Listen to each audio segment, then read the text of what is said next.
I wanted to take a moment to make a very sobering statement, which is that investments won't make you rich, probably. At least not in the short term. Investments are able to bridge the gap between what we have and what we need, but it's not able to make wealth out of thin air. And I'll explain later why I think that having this mentality that investments can make you rich is not only foolish, but it can be harmful to your own financial well-being. But we'll start by going over the 3 points that I maintain show why investments won't make you rich. And the first one is that you need money in the first place to become rich with investments. Even if you make an incredible investment decision, you need money in the first place for that to reap proper rewards. If you invest $1,000 and earn 100%, that's great, but you made another $1,000, which doesn't make you rich. Great return, but you're not quite there yet. And people might point to individuals who have made a lot of money off of investments and say, well, they did it, why can't I? But there was a survey done by Spectrum Group, which polled households with net values between $100,000 and $1 million outside of their primary residence, so in addition to the value of the house that they lived in. And they were asked to rate some core beliefs on a scale of 0 to 100 based on how important they believed it was for them creating their wealth. So basically asking them, how did you get to this point in your life where you have this wealth at your disposal? And what they found was that most of the highly rated statements all had to do with savings, not key investment decisions. And one of the highest scoring statements with a average score of 81.98 was the following: a dedicated and regular savings program is something I consider very important. So a lot of these people made their wealth from saving money, not from investing alone. And I think it's important to always come back to this idea that before we make incredible financial decisions, we need to be fiscally responsible. Your investments will only do as well as your savings program. If you're spending more money than you're making with investments, well, you're negating the whole impact of smart investing. My second point as to why I maintain that investments won't make you rich is that on average, investments don't make anyone rich.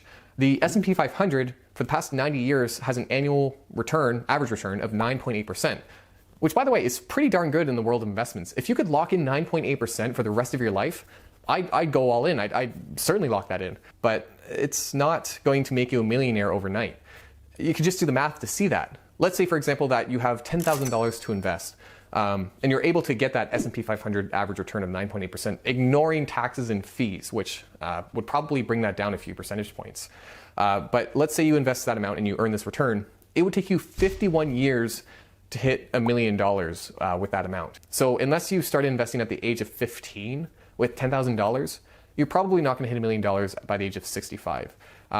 You might get close, and by all means, it also shows you the power of investing, but you're not going to hit that milestone in a very short period of time. Now, like I said, a lot of people, when they think about investing and they think about earning high returns, they want to do so in the short term. So let's say that you instead want to, with the $10,000, hit $1 million within 10 years. With that, you would need to be earning a return of 59% every year for the 10 years. And it's not likely that you'll find one investment that can earn you that amount. Most investments, from my understanding, will earn you a high return for a few years if they're a high growth company, and then kind of taper out. So that means that you have to continually find more ideas and more companies that are in that early stage and earning that almost 100% return.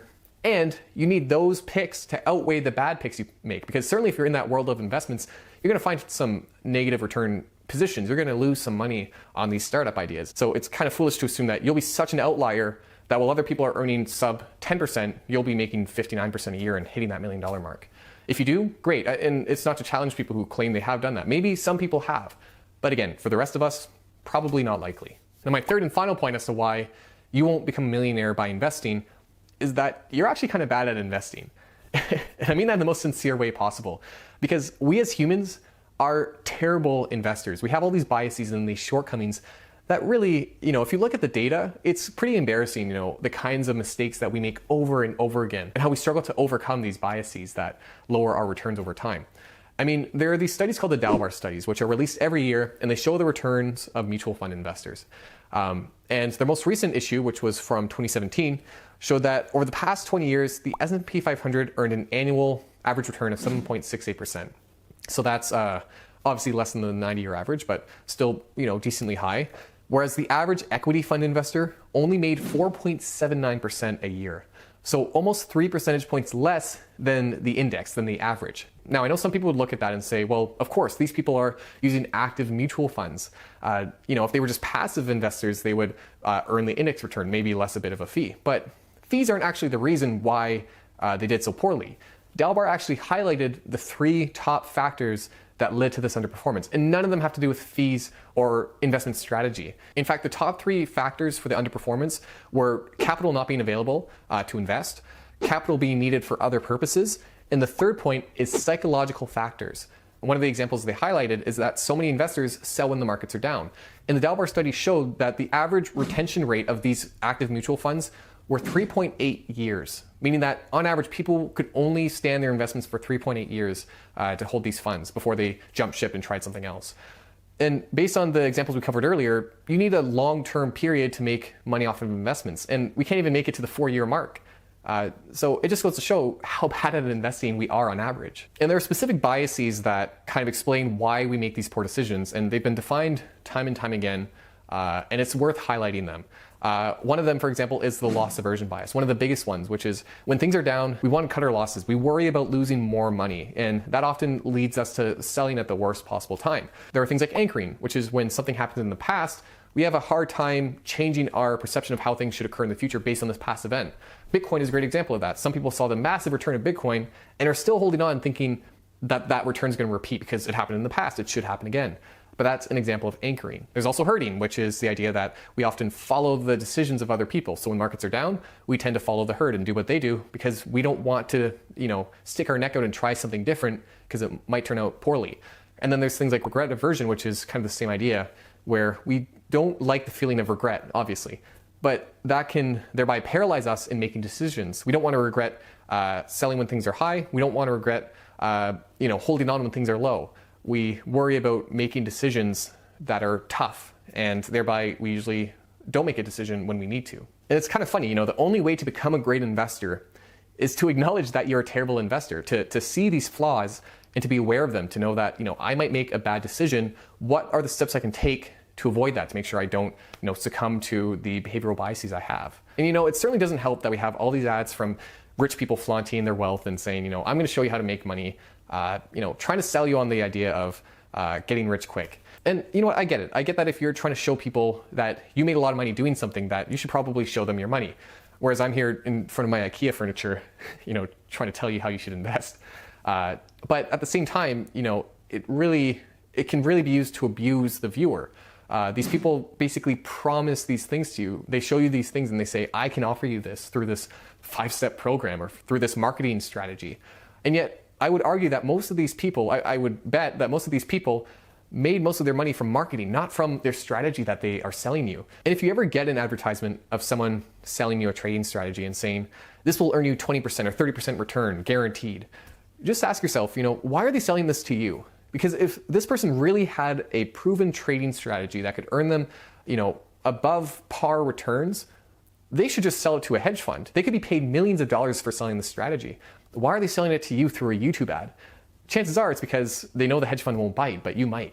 And don't get me wrong, there's a difference between programs that educate and programs that promise high returns. I can't fault someone for selling an educational program, even if it's a few $1,000s, to say, I'm going to show you the world of investments and show you how it works.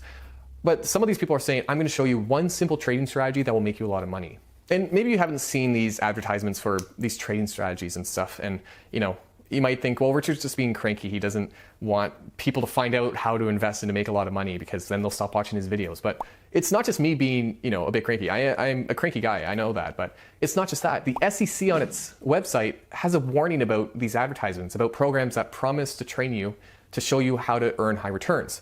And I'll share the link down below showing the warning, but it just goes to show, this is a real problem. This is something that a lot of people are losing money on. But anyway, to tie this all back, investments probably won't make you rich. And that's okay.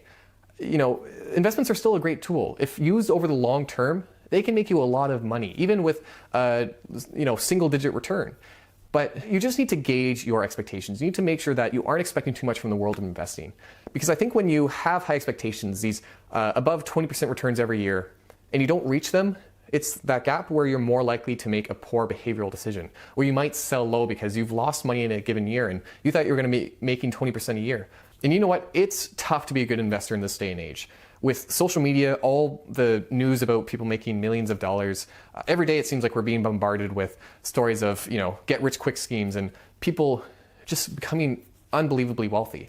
But you know what, that will always exist. You can do so well in investments, in finance, and there will always be someone with more money than you, with more than you have. You know, investing isn't about being better than other people. It's about reaching your financial goals. And one person's financial goal might be higher or lower than someone else's. It doesn't matter. What matters is, you know, reaching those goals and being happy with it. So I hope you like this video, guys. I'm sorry it was kind of unorganized, but it was just something on my mind that, you know, after seeing all these ads for these trade strategies, it kind of festered for a while, and I just wanted to post a video about it. If you liked it, make sure to like and subscribe and hit the bell icon if you want notifications about future videos like this. And let me know in the comments down below what you think about videos like this. I might try doing more like them. I like ranting about topics, I guess. And you know, it's fun to change up the style every now and then. So let me know what you think, guys. And yeah, thanks for joining me today, and be safe out there.